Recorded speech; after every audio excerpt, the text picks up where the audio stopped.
Hello, നമസ്കാരം. ഇത് Vietnam കാഴ്ചകളുടെ തുടർച്ചയല്ല. ഇടയ്ക്ക് കുടുംബത്തിലെ ഒരാളുടെ നേർച്ചയുടെ ഭാഗമായി ആറന്മുള വള്ളസദ്യയിൽ പങ്കെടുക്കാൻ ഒരു അവസരം കിട്ടി. അഭീഷ്ട കാര്യസിദ്ധിയുമായി ബന്ധപ്പെട്ടാണ് ആറന്മുളയിൽ ഈ വഴിപാട് നടത്തുന്നത്. കഴിഞ്ഞ സിവിൽ സർവീസ് പരീക്ഷയിൽ കേരളത്തിൽ നിന്ന് 2ാം റാങ്ക് നേടിയ മാളവിക നായരുടെ പേരിലുള്ളതായിരുന്നു ആ നേർച്ച. അതാണ് ഈ എപ്പിസോഡിൽ നിങ്ങൾ കാണാൻ പോകുന്നത്. അപ്പോൾ നമുക്ക് നേരെ വീഡിയോയിലേക്ക് പോകാം. നാട്ടുസഞ്ചാരിയുടെ മറ്റൊരു എപ്പിസോഡിലേക്ക് ഏവർക്കും ഒരിക്കൽ കൂടി സ്വാഗതം.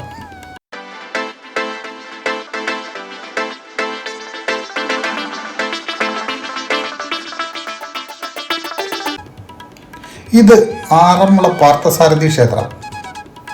കേരളത്തിൽ പത്തനംതിട്ട ജില്ലയിലുള്ള ആറന്മുള എന്ന സ്ഥലത്താണ് ഇത് സ്ഥിതി ചെയ്യുന്നത്. ഇതൊരു പുരാതന ക്ഷേത്രമാണ്. ഈ ക്ഷേത്രത്തിൻ്റെ പഴക്കം നിശ്ചയിക്കുക പ്രയാസമാണ്. എങ്കിലും ഐതിഹ്യപ്രകാരം ഈ ക്ഷേത്രം നിർമ്മിച്ചത് പഞ്ചപാണ്ഡവരിൽ അർജുനൻ എന്ന രാജകുമാരനാണ്.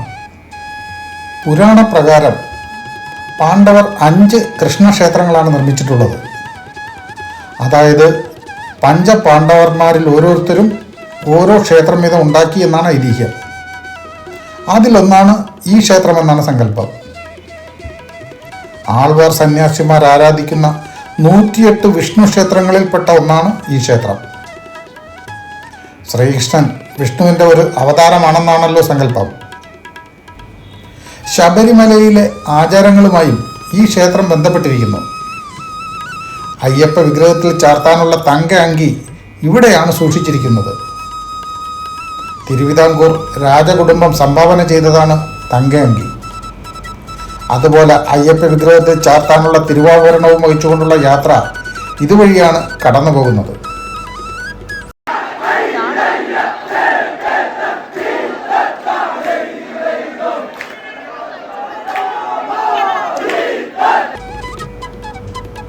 ആറന്മുള വള്ളസദ്യ ലോകത്തെ തന്നെ ഏറ്റവും വലിയ വള്ളസദ്യയാണ്. ഇത് ആരംഭിച്ചതുമായി ബന്ധപ്പെട്ട ഐതിഹ്യം ഇങ്ങനെയാണ്. പഴയ കാലത്ത് കാട്ടൂർ ദേശത്തെ മങ്ങാട്ട് പട്ടതിരി എന്ന ഒരു ബ്രാഹ്മണൻ തിരുവോണ ദിവസം ഒരു ബ്രാഹ്മണ ബാലന് കാലുകഴിച്ചൂട്ട് എന്ന ഒരു ചടങ്ങ് നടത്തിയിരുന്നു. അതായത് ഒരു ബ്രാഹ്മണ ബാലന് സദ്യ നൽകിയ ശേഷം മാത്രമേ നമ്പൂതിരി സദ്യ കഴിക്കാറുള്ളൂ. കാലക്രമേണ സദ്യ കഴിക്കാൻ ബാലന്മാരെ കിട്ടാതായി. അങ്ങനെ ഒരു തിരുവോണ നാളിൽ ചടങ്ങ് നടത്താൻ ബാലനെ കിട്ടാതെ വിഷമിച്ചിരിക്കുന്ന നമ്പൂതിരിയുടെ അടുത്തേക്ക് ഒരു ബാലൻ പെട്ടെന്നെത്തുകയും നമ്പൂതിരി സന്തോഷത്തോടെ ചടങ്ങ് നടത്തി തിരിച്ചയക്കുകയും ചെയ്തു.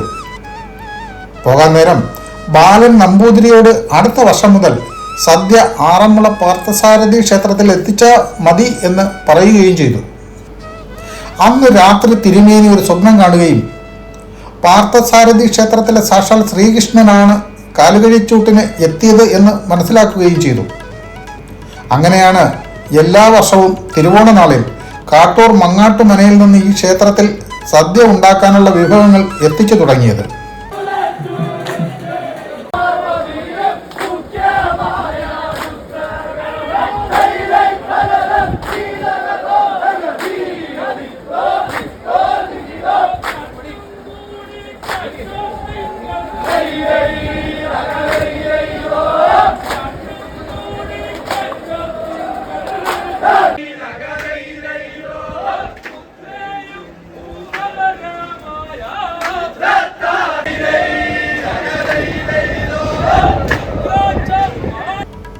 ഈ സദ്യവട്ടങ്ങൾ എത്തിച്ചിരുന്നത് ഓണവള്ളം എന്നറിയപ്പെടുന്ന ഒരു വള്ളത്തിലാണ്.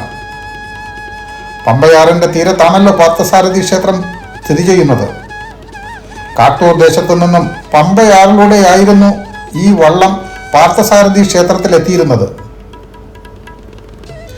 വള്ളസദ്യ ഇപ്പോൾ നടത്തുന്നത് 52 കരക്കാർ ചേർന്ന വള്ളസദ്യ സേവാ സമിതിയാണ്. 52 കരക്കാർ 52 പള്ളിയോടങ്ങൾ ഇതിനായി നിർമ്മിച്ച് സംരക്ഷിച്ചു വരുന്നു. ഈ 52 പള്ളിയോടങ്ങളുടെ ഉത്ഭവത്തെക്കുറിച്ചും ഒരു കഥയുണ്ട്. ഓണസദ്യ വട്ടങ്ങൾ കൊണ്ടുവരുന്നത് ഓണവള്ളത്തിലാണെന്ന് പറഞ്ഞല്ലോ. ഈ വള്ളത്തെ ഒരിക്കൽ കൊള്ളക്കാർ ആക്രമിച്ചു. ഇതറിഞ്ഞ കരക്കാർ വള്ളങ്ങളിലെത്തി കൊള്ളക്കാരെ ഓടിച്ചു. തുടർന്നാണ് ഓണവള്ളത്തിന് അകമ്പടി പോകാൻ ഈ കരക്കാർ തീരുമാനിക്കുന്നതും പള്ളിയോടങ്ങൾ ഉണ്ടാക്കിയതും.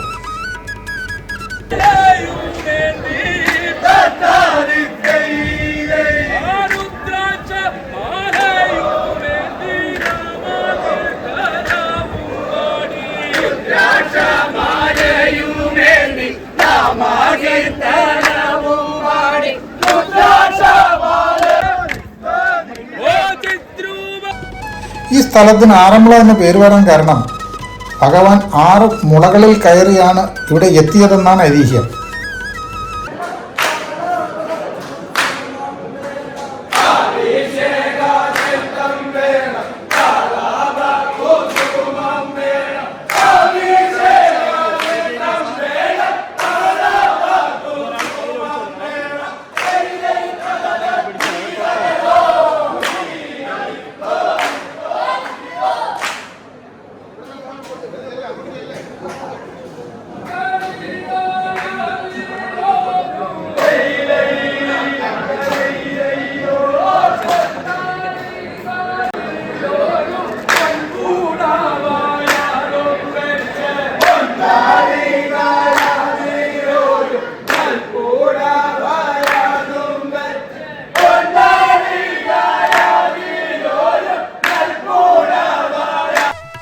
ഭക്തർ പാർത്ഥസാരഥിക്ക് നേർച്ചയായി സമർപ്പിക്കുന്ന ഈ വള്ളസദ്യ ഏതെങ്കിലും ഒരു കരക്കാരുടെ വള്ളത്തിന് വേണ്ടിയാണ് സമർപ്പിക്കുന്നത്. വള്ളസദ്യ നേർച്ചയായി സമർപ്പിക്കുന്നവർ കുടുംബസമേതം രാവിലെ തന്നെ ക്ഷേത്രത്തിലെത്തും. തുടർന്ന് പറനിറക്കൽ ചടങ്ങ് നടത്തിയ ശേഷം ക്ഷേത്രത്തിൽ നിന്നും പൂജിച്ചു നൽകുന്ന വെറ്റിലയും പൂമാലയും പുകയിലയുമായി കരക്കാരുടെ കടവിലെത്തും. ഇവ സ്വീകരിച്ച ശേഷം തുഴക്കാർ വള്ളം നീറ്റിലേക്കിറക്കി ക്ഷേത്രത്തിലേക്ക് പുറപ്പെടും. വഴിപാട് നേർച്ചക്കാർ കരമാർഗം തിരികെ അമ്പലത്തിലെത്തും.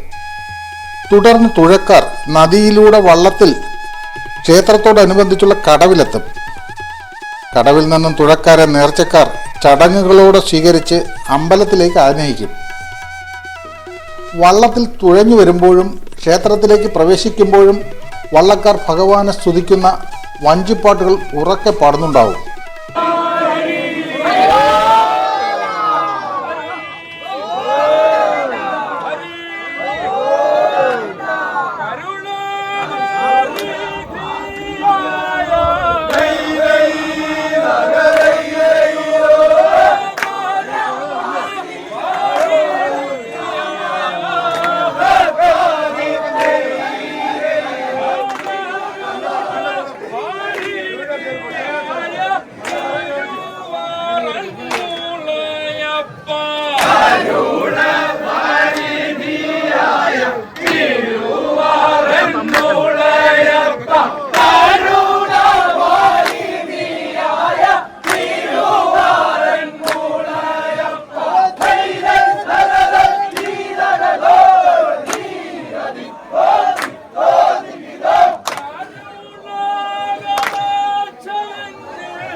വള്ളക്കാരും വഴിപാടുകാരും ക്ഷേത്രത്തെ വലം വെച്ച് കൊടിമര ചുവട്ടിലെ നടപ്പന്തലിലുള്ള നിറവറയുടെ മുന്നിലെത്തി പാട്ടും പാടി കയ്യിലുള്ള മുത്തുക്കുടയും തുഴയും നിറപറയുടെ മുന്നിൽ വച്ച ശേഷം ഊട്ടുപുരയിലേക്ക് പോകും. ഇതാണ് ഊട്ടുപുരകൾ. ക്ഷേത്രത്തിന് പുറത്തും ഇപ്പോൾ ഇത്തരം ഊട്ടുപുരകളുണ്ട്. പക്ഷെ പഴയ കാലത്ത് ഈ ഊട്ടുപുരകൾ ഉണ്ടായിരുന്നില്ല. പമ്പ നദിയുടെ തീരത്ത് മണലിലിരുന്നായിരുന്നു സദ്യ കഴിച്ചിരുന്നത്.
ആദ്യം സദ്യ വിളമ്പുന്നത് ഭഗവാനാണ്. ആ ചടങ്ങാണിത്. തുടർന്ന് തുഴക്കാർ ഈണത്തിൽ വഞ്ചിപ്പാട്ട് പാടി സദ്യ കഴിക്കാനിരിക്കും. നേർച്ചക്കാർ അവർക്ക് സദ്യ വിളമ്പും. സദ്യ കഴിക്കുന്ന നേരത്തെ വള്ളക്കാർ ആവശ്യപ്പെടുന്നതെന്തും വിളമ്പണം. അതാണ് ചടങ്ങ്. വഞ്ചിപ്പാട്ട് പാടിയാണ് തുഴക്കാർ വിഭവങ്ങൾ ആവശ്യപ്പെടുന്നത്.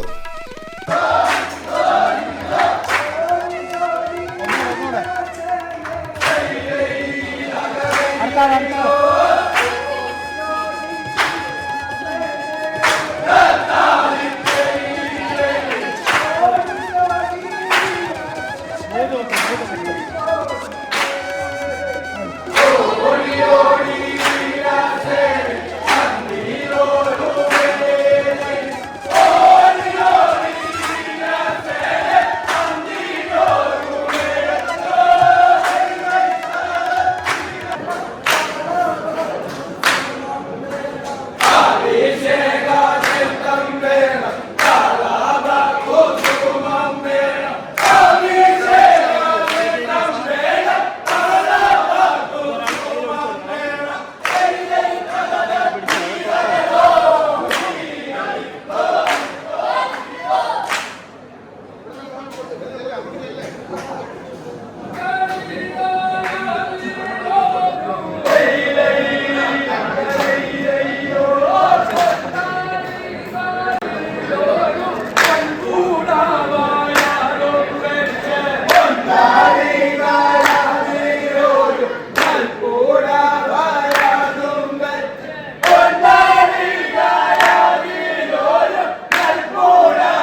പള്ളിയോട സേവാ സമിതിയുടെ നേതൃത്വത്തിലാണ് സദ്യവട്ടങ്ങൾ നടക്കുന്നത്. ഈ സദ്യയ്ക്ക് 64 ഇനം വിഭവങ്ങളുണ്ടാവും. ഇതിൽ 4 കൂട്ടം പായസവും 8 തരം അച്ചാറുകളും 8 തരം ഒഴിച്ചുകറികളും പച്ചടി, കിച്ചടി, തോരൻ, അവിയൽ, മധുരപലഹാരങ്ങൾ, 2 തരം പപ്പടം ഉൾപ്പെടെ 64 ഇനം. ഭക്ഷണശേഷം വള്ളക്കാർ തിരികെ കൊടിമര ചുവട്ടിലെത്തി വഴിപാടുകാരെ അനുഗ്രഹിച്ച് ദക്ഷിണയും വാങ്ങി പിരിയും. തുടർന്ന് വള്ളക്കാരെ ആചാരപൂർവ്വം കടവിലെത്തിച്ച് തിരികെ വള്ളത്തിൽ കയറ്റി വിടുന്നതോടുകൂടിയാണ് ചടങ്ങ് അവസാനിക്കുന്നത്.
ഈ കാണുന്ന വള്ളങ്ങളാണ് പ്രശസ്തമായ ആറന്മുള വള്ളംകളി മത്സരത്തിൽ പങ്കെടുക്കുന്നത്. ഈ തുഴക്കാരാണ് മത്സരത്തിനായി അന്ന് വള്ളങ്ങളിൽ ഉണ്ടാവുക. 52 കരക്കാരും ആ മത്സരത്തിൽ പങ്കെടുക്കാറുണ്ട്.